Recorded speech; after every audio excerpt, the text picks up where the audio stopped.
lecture.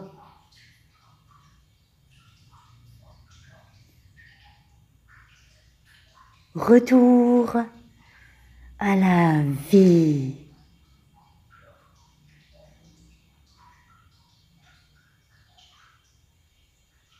Je retrouve dans ma mémoire les impressions encore pénibles d'une maladie assez grave que je fis vers ma 8e année. Cela s'appelait la fièvre scarlatine et ce nom lui-même me semblait avoir une physionomie diabolique.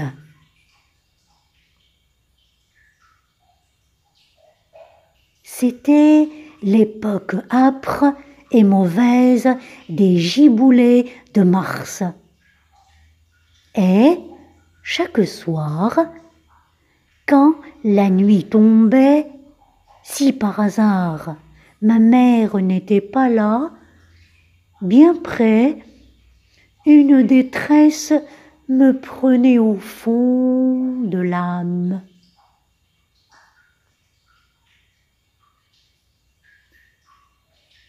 Après cette fièvre si longue, au nom si méchant, je me rappelle délicieusement le jour où l'on me permit enfin de prendre l'air dehors, de descendre dans la cour.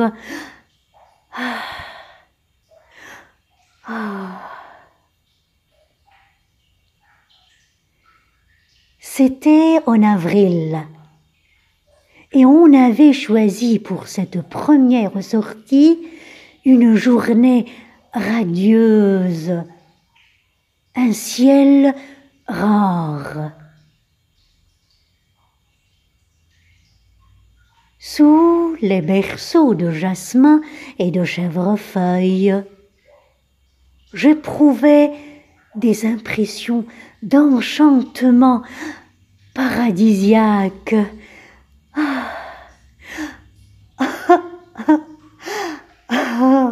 Oh.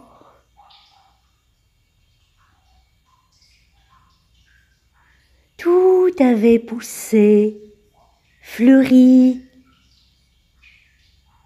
À mon insu, pendant que j'étais cloîtrée, la merveilleuse mise en scène du renouveau s'était déployée sur la terre. Oh! Cet air pur, tiède, suave, cette lumière, ce soleil, ce beau vert des plantes nouvelles,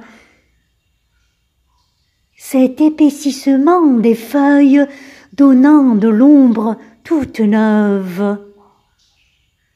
Et, en moi-même, ces forces qui revenaient, cette joie de respirer.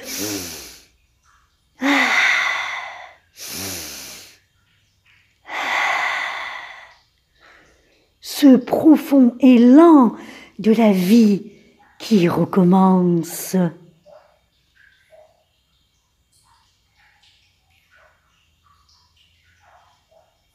Mon frère était alors un grand garçon de 21 ans qui avait carte blanche dans la maison pour ses entreprises.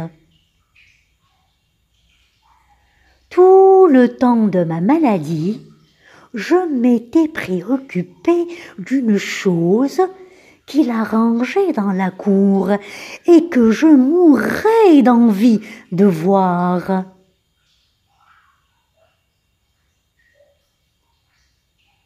C'était au fond, dans un recoin charmant, sous un vieux prunier, un lac en miniature. Il l'avait fait creuser et cimenter comme une citerne. Ensuite, de la campagne, il avait fait apporter des pierres rongées et des plaques de mousse pour composer des rivages alentour, des rochers et des grottes.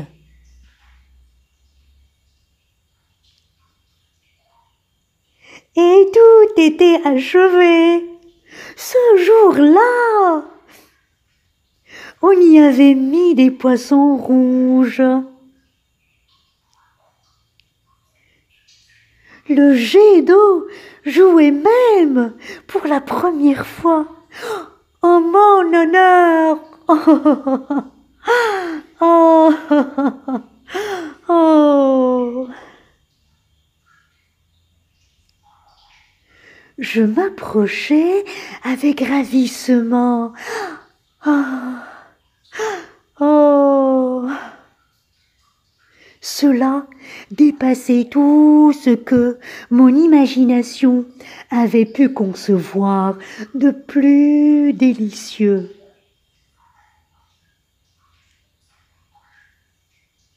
Et quand mon frère me dit que c'était pour moi, qu'il me le donnait, j'éprouvais une joie qui me sembla ne devoir jamais finir. Oh, comme je suis heureux. Oh, oh, la possession de tout cela. Quel bonheur inattendu! En jouir tous les jours, pendant ces beaux mois chauds qui allaient venir, et recommencer à vivre dehors, à s'amuser comme l'été dernier, dans tous les recoins de notre cour, ainsi embellis.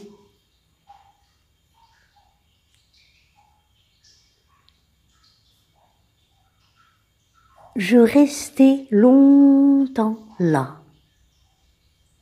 au bord de ce bassin, ne me lassant pas de regarder, d'admirer, de respirer l'air tiède de ce printemps.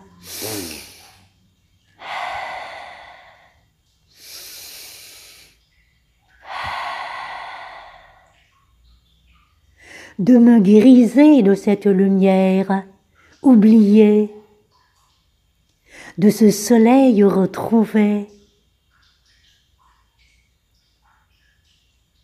tandis que, au-dessus de ma tête, le vieil arbre, le vieux prunier, planté jadis par quelques ancêtres et déjà un peu à bout de sève, tendait sur le bleu du ciel le rideau ajouré de ses feuilles nouvelles.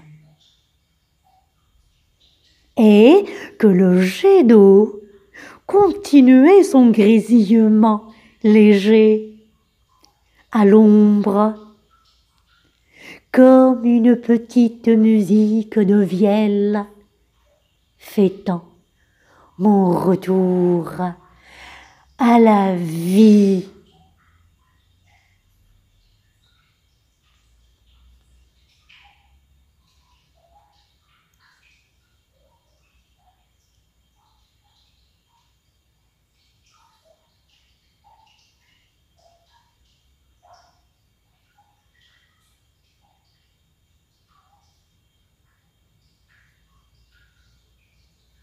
D'après Pierre Loti, le roman d'un enfant. Édition Kalman Levy.